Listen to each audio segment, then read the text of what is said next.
Hello, my name is Peter Maloney, the Secretary of the Newport Historical Society and a member of the Newport 300 Committee. We've been supported by Mayo County Council Community Heritage Grant Scheme 2021 and the Heritage Council to produce a family tree of Newport based on the 1911 census. And as part of this project, we're submitting 5 videos for Heritage Week, the 14th to the 22nd of August. This is the third one of the videos, Castlebar Street family tree and what is on Castlebar Street. Remember, when you're looking at this video, if you want to take in some more detail on one of the particular slides, you can press the pause button at the bottom left hand. There's a website set up, newportmayo300.com /genealogy, where all this data on this presentation will be available. Sources for producing the family tree would be the Valuation Office cancellation books, which are held up in Dublin, and I have been researching these for the last 10 years, and this gives details of who lived in each house from 1855 up until about 1970, when the rates were abolished. Another snapshot in time is the 1911 census, which says everybody that's living in each house in the town of Newport. And also irishgenealogy.ie, which has all the births, marriages and deaths from about 1860 to 1960. Two pay sites that we've subscribed to are ancestry.co.uk and findmypast.ie, and we've got details of various families from these, which we will be including on the website. And two free sites are wikitree.com and familysearch.org. And oftentimes when you find a particular person, you want to find details on google.com, gives some useful information. The family tree for Castlebar Street is on the newportmayo300.com genealogy /Castlebar Street, and the project will be completed by Friday the 29th of October 2021.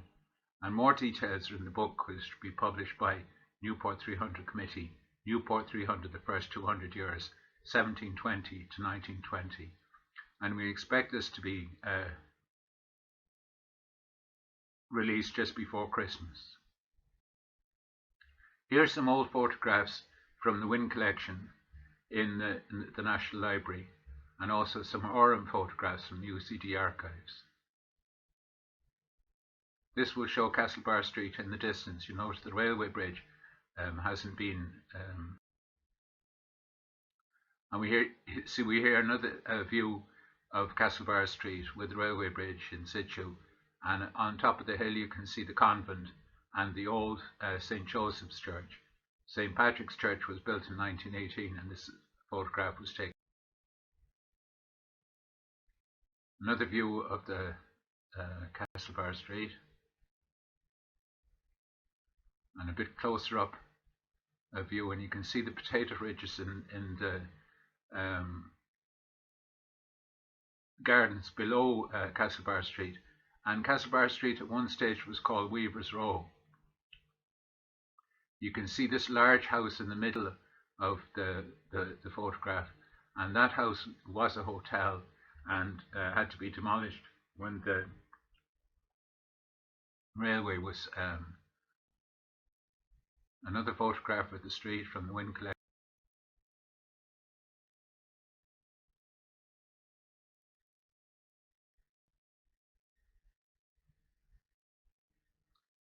You see, some of these houses appear to be thatched, and if you look at the census on the returns of the building, you'll notice that there's different are described in there.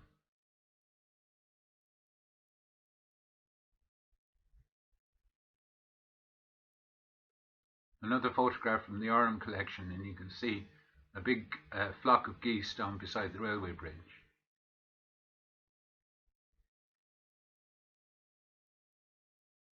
It's the corner of Castlebar Street and Main Street. And this is from up above the hill looking backwards.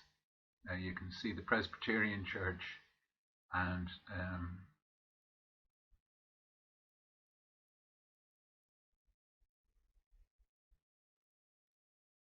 here's another view up above the back of Medicott Street.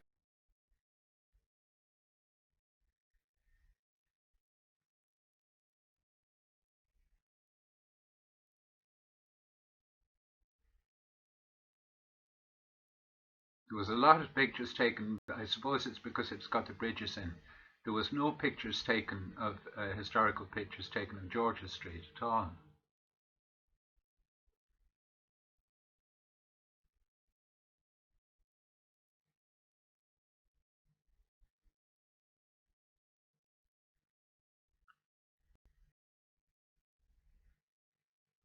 You can see here on the left is Newport House, and the right side of the picture is Castlebar Street or Weaver's Row, and then straight up through Main Street with the road bridge.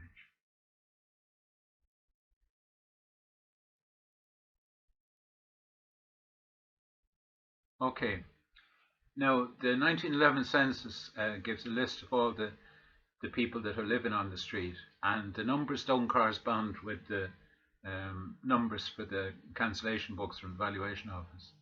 And some of these names on the census we can't really figure out which house they were living in. But in house number 1 and the numbers on the census are taken as the RIC officers went round, so they're not in direct order like the houses on the valuation office are working back from number 10 up until 29, coming into the town from the direction of Castlebar.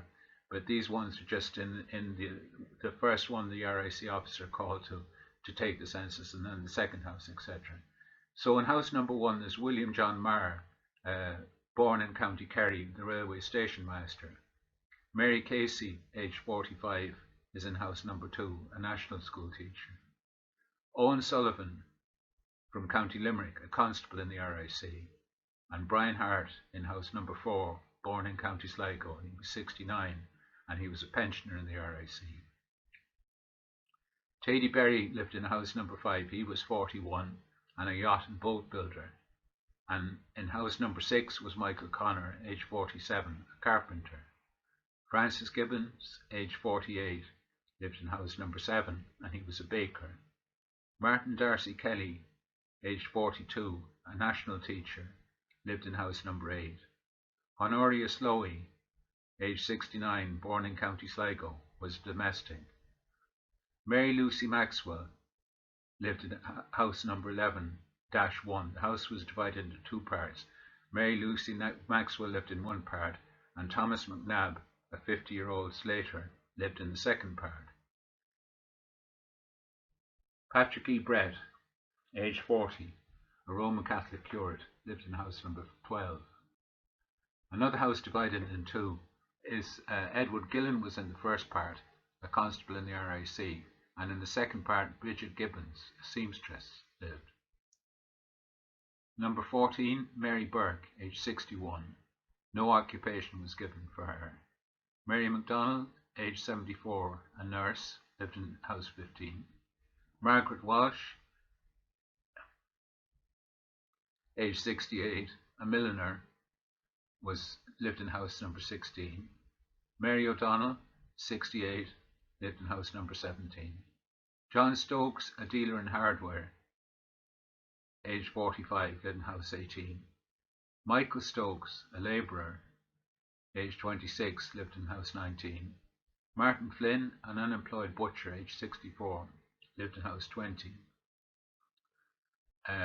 Catherine McGreevy, aged 54, lived in house 25.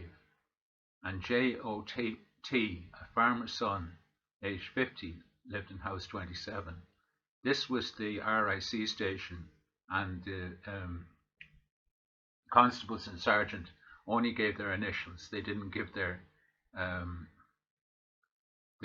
full name, and they all said that they were farmers' sons. They didn't say whether they were RIC in it. If you look at the returns of the censuses, they would be all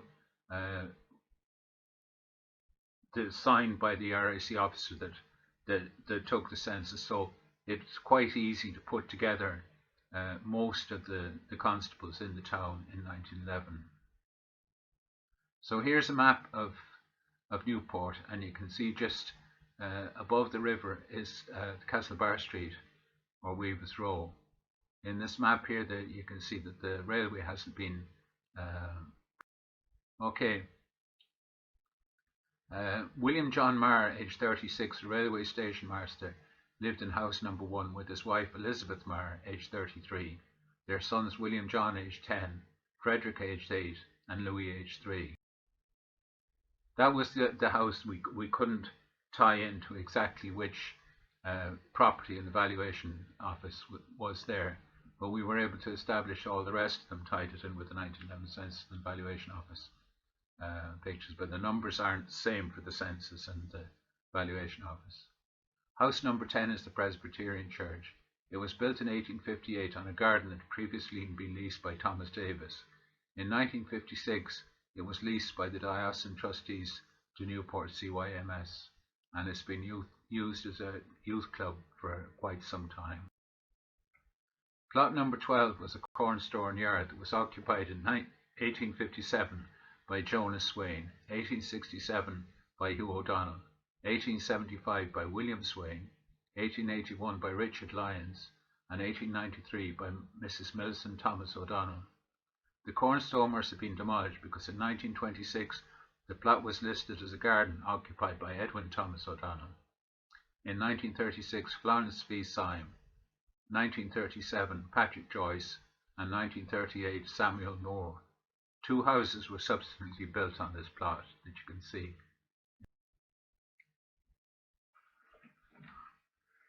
House number 27 on the 1911 census, the police barracks, and the constables there on the day on the census are all Roman Catholics.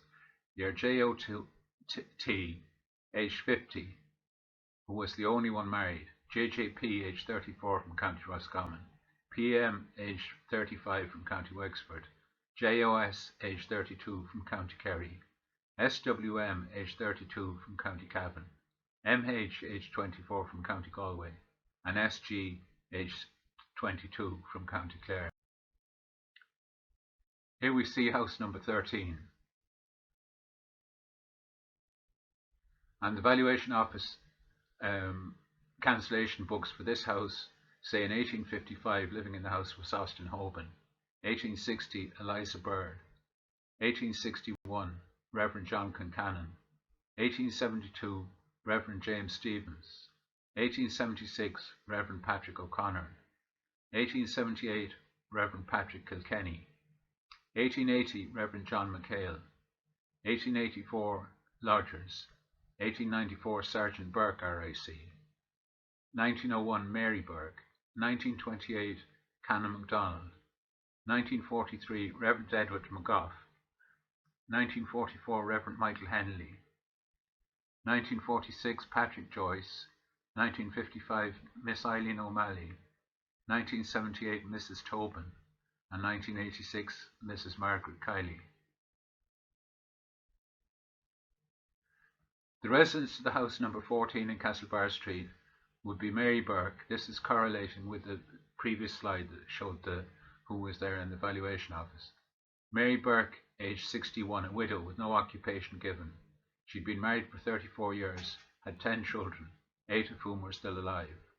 Living with her was her daughter Sarah, aged 23, also with no occupation given. Here we see house number 14.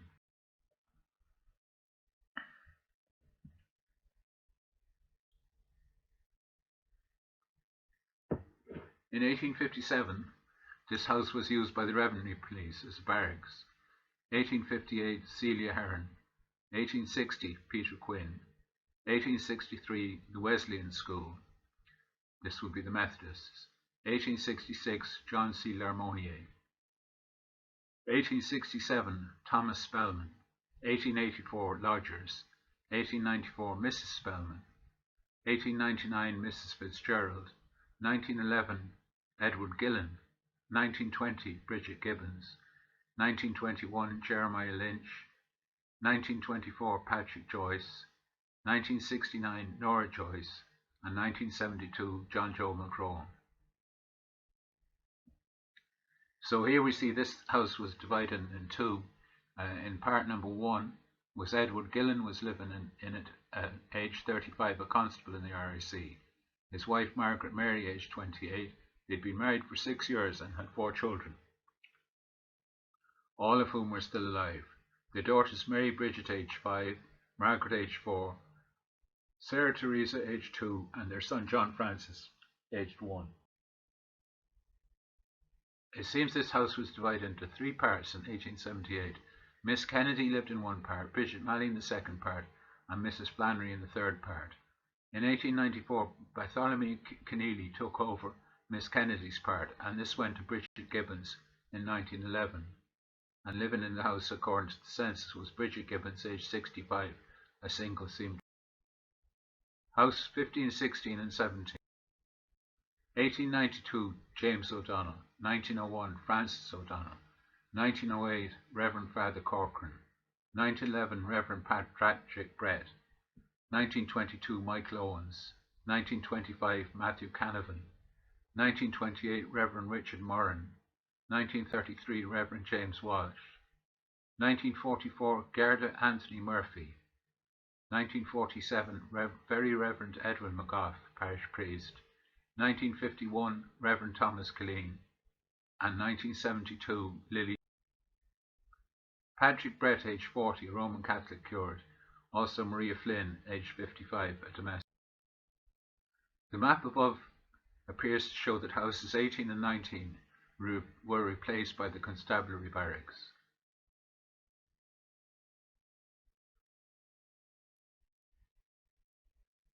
Valuation Office, Cancellation Books, house number 19A.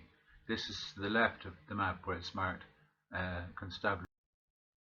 In 1891, Honoria Slowey lived in the house. 1899, Thomas McNabb. 1924, Martin J. Hard. 1930, Martin O'Connell. 1934, Garda Johnson. 1936, Michael Russell. 1963, Mrs. Russell. The Mrs. Russell. 1965, Michael Kelly.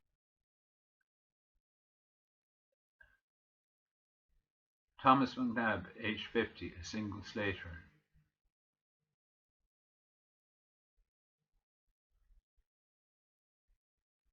(19C). This is the bottom part of the house in yellow. The upper story of both houses and the house on the right belong to Mickey Kelly. And here we see who's living in this 19A. In 1891, John Collins. 1899, Patrick Burke.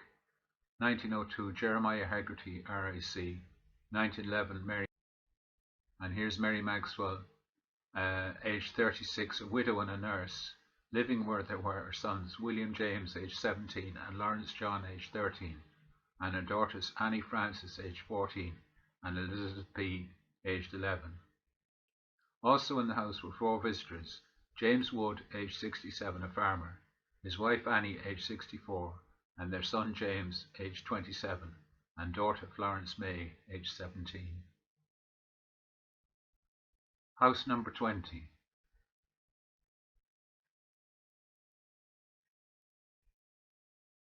(1857) Sir Richard O'Donnell. 1866 John C. Lemonnier. 1866 Hugh Dever. 1883 Thomas Kilroy. 1894 Honoria Slowey. 1924 Sarah Slowey. 1944 Charles McGee. 1951 Bridget Story. 1956 Christy Joyce. 1969 Mrs. Bridget Moran. 1975 Patrick O'Malley. Part of the house was used as house number 21. This building was occupied in 1857 by the Grand Jury as the Petty Sessions House, and in 1975 by Mayo County Council. House number 22. In 1857, John C. Lemonnier. 1858, Thomas Kilroy. 1911 Martin D. Kelly. 1975 Patrick O'Malley.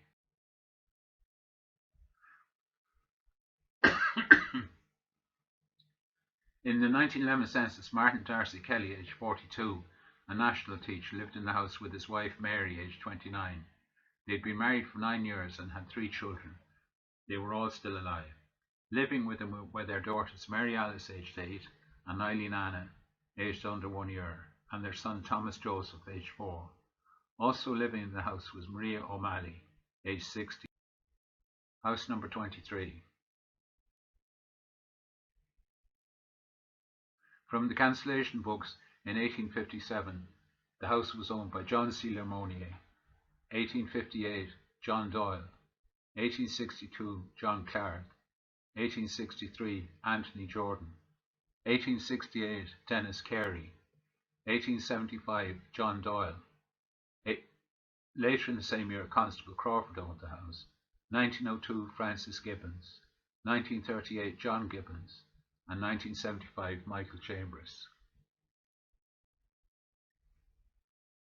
The 1911 census, Francis Gibbons, aged 48, a baker, was living in the house with his wife Catherine, aged 44. They'd been married for 19 years and had 5 children, 4 of whom still were alive. Living with them were their sons Patrick, aged 17, an apprentice to a baker, and John, aged 13, and their daughters Mary, aged 16, and Catherine, aged 5. House number 24. In 1857, James Lynn was living in this house. 1858, John Doyle. 1871, James Walsh. 1894, Bridget Malley. 1899, James Hainan. 1902, Anthony Hainan. 1925, John Moran. 1936, Thomas Chambers. And 1941, John Jones. House number 25.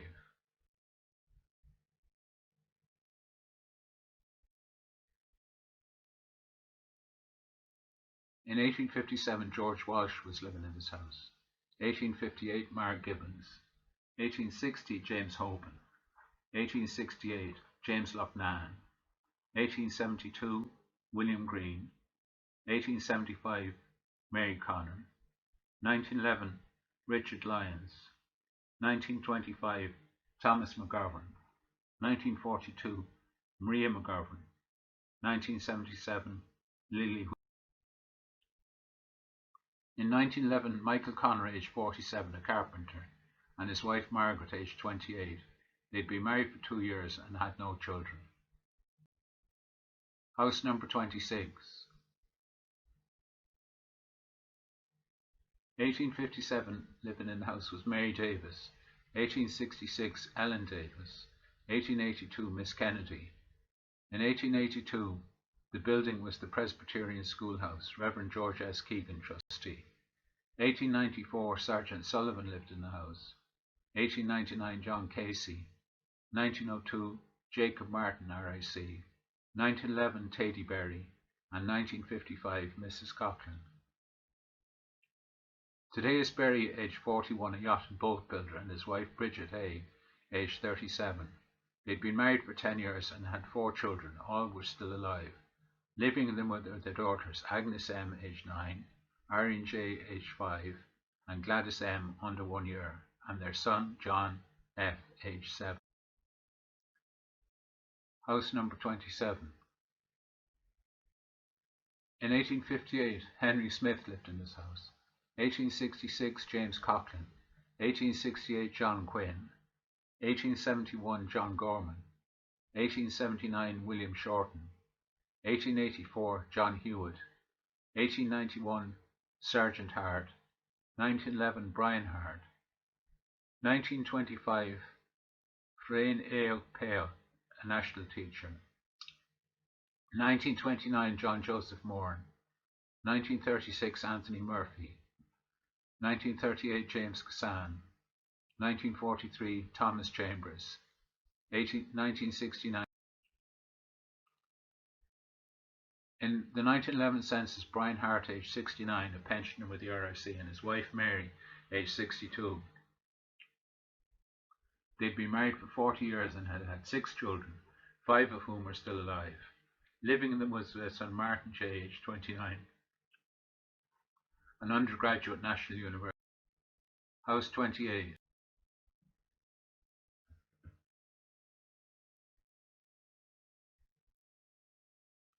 In 1857, William Mahoney was living in this house. 1858, Alexander Cross. 1858, William M. Wilson. 1887, James Kavanagh. 1899, Owen Sullivan, RIC. 1925, Thomas McGovern.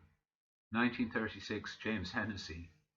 1938, Annie Calvi. 1942, Brian Corrigan. And 1967, Charles Brady. Owen Sullivan, aged 48, a constable in the RIC, and his wife Margaret, aged 42, were living in the house in 1911. The daughters Margaret Mary, aged 18, and Annie Josephine, aged 12, and their sons James Bernard, aged 16, and Michael Eugene, aged 8, were also living with them. House number 12.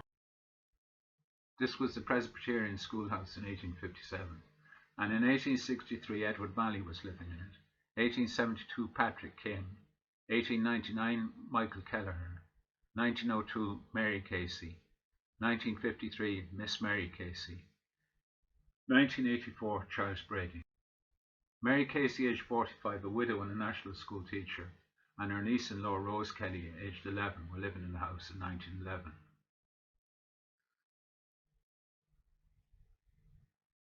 House number 30. This is where the railway bridge comes in and intersects it, and Kelly's garage used to be here about 25 years ago, and it's been the house number 30 was replaced by these new buildings, and the one on the right is tracks to Treasure. 1857 Charles Gilmore was living in the house. 1858 Dodwell Brown. 1861 Reverend Richard Prendergast. 1884 Reverend John McHale. 1886 Mary Ann Jordan. 1891 Constable Morrison. 1892 Robert Worthington. 1894 John Todd. 1896 John McLaughlin. 1899 the railway owned it. 1955 Mrs. Edith St. John, and 1964 Michael. The photo shows Castlebar Street before the railway was constructed, and this is from the Wing collection. And here is the house that used to be the hotel, house number 31.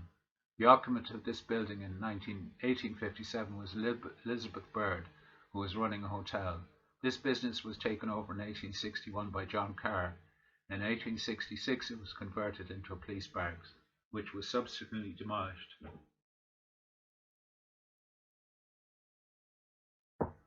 In 1893 to construct the new railway. The RIC removed to New Barracks number 12 Castlebar Street. House 32A.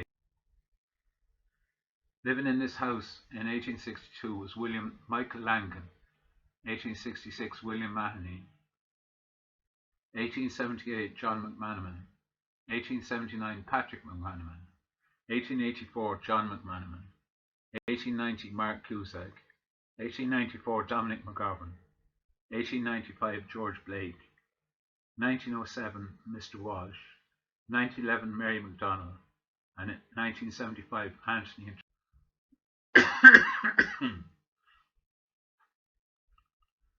In 1911, Mary MacDonald, aged 74, a nurse and a widow.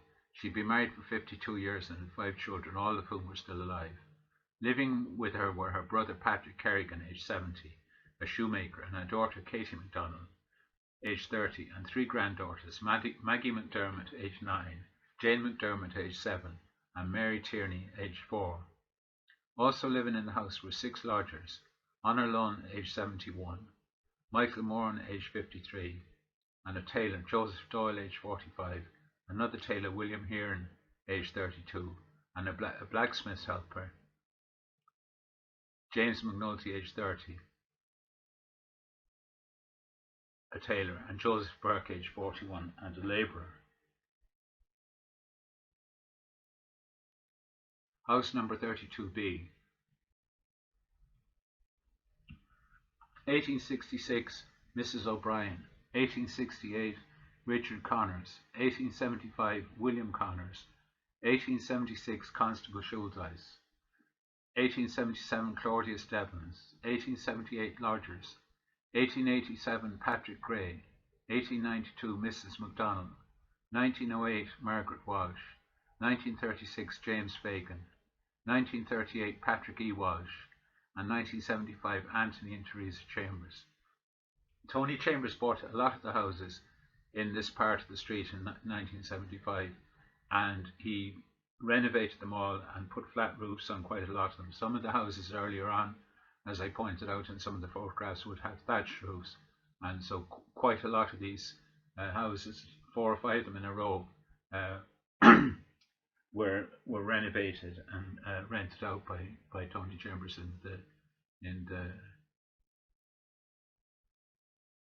So living in this house here in 1911 was Margaret Walsh, aged 68, 32. 1861, Patrick Cusack. 1894, Mr. Kelly. 1908, Bridget McNay. 1911, Michael Stokes. 1928, Catherine Kelly. 1936, Thomas McEntee. 1940, Patrick E. Walsh. 1946, Julia Walsh. 1972, Anthony Chambers. And 1975, James Chambers. So in the house in 1911 was Michael Stokes, aged 28, a labourer. His wife Mary, aged 24. They'd been married for 7 years and had 3 children, all of them still alive. Their sons John, aged 4, Michael, aged 2, and Edward, under 1 year of age. Also in the house was Mary Shannon, aged 69, a visitor who had been born in County Clare, as had Mary's. House 1869, Patrick McManaman lived in this house. 1874, Daniel Taylor McManaman. 1878, Bridget Brown. 1883, Dominic McGovern. 1894, James Walsh. 1895, Mary MacDonald. 1898, Michael Malley. 1908, John Stokes. 1972, Anthony Chambers. And 1975. 1911, John Stokes, aged 45, a dealer in hardware, and his wife Sabina, aged 55. They were married 12 years and had 2 children, both of whom were still alive. Living with them were their 2 daughters, Mary Kate, aged 12, and Bridget Ann, aged 10, both of whom had been born in County Galway. 1861, Michael Halligan. 1876, John Hendrick. 1878, John Ginley. 1883, Michael Munley. 1888, Bridget Gibbons. 1892, Martin Grady. 1911, Mary O'Donnell. 1921, 9, Patrick Eugene Walsh. 1946, Julia Walsh. 1972, Frank Chambers. Mary O'Donnell, aged 68, and her sister Sabina O'Donnell, aged 69, were living in the house. Also in the house were Rennet Alexander McCormick, aged 2, a visitor, and Mary Grady, aged 70, a boarder. House number 33. In 1857, James Kane was living in the house. 1858, Patrick Quinn. 1860, Michael Quinn. 1867, Patrick Moran. 1871, Michael Moran. 1878, Michael Halloran. 1890, Bridget Malley. 1894, Mrs. Ginley. 1898, Martin Flynn. 1911, Eliza Walsh. 1921, Martin Flynn. 1936, John Flynn. 1939, Patrick E. Walsh. 1946, Julia Walsh. 1972, Frank Chambers. And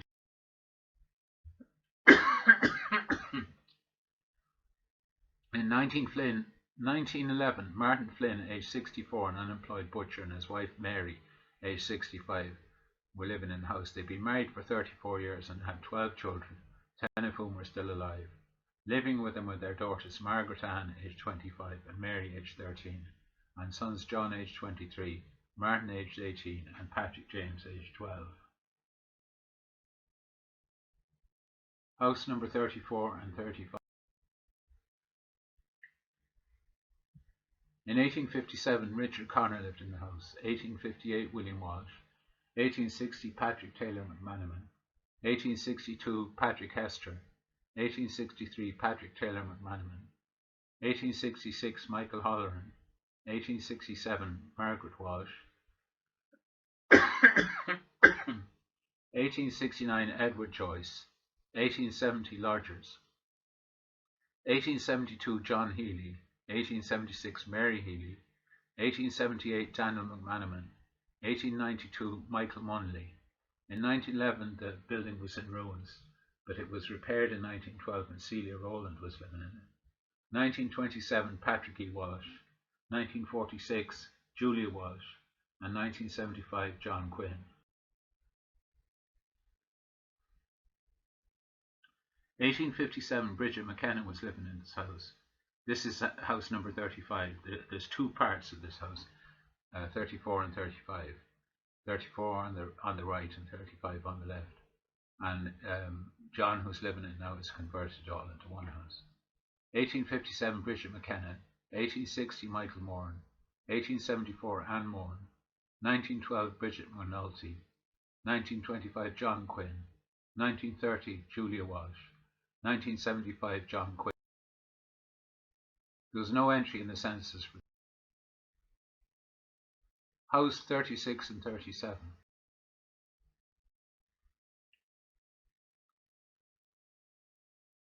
1860, John Cleary. 1862, Thomas McManaman. 1867, John Hearn. 1869, John Gorman. 1871, Andrew Gibbons. 1878, Edward Joyce. 1879, Martin Flynn. 1892, Honoria Gibbons. 1894, Martin Flynn. 1912, Patrick Walsh. 1928, house number 37. 1857, Patrick Cusack. 1858, Dominic Malley. 1862, John Malley. 1863, Patrick Hester. 1867, John Kelly. 1875, Teddy Gorman. 1880, Mary Cusack. 1881, John Ginnelly. 1887, Michael Munley. 1894, Honoria Gibbons. And 1912, the Bank of Ireland. In 1979, Michael Sheridan was listed as the occupier of House 36 to 37. Houses 38 and 31 were incorporated into House 1. 38, George Walsh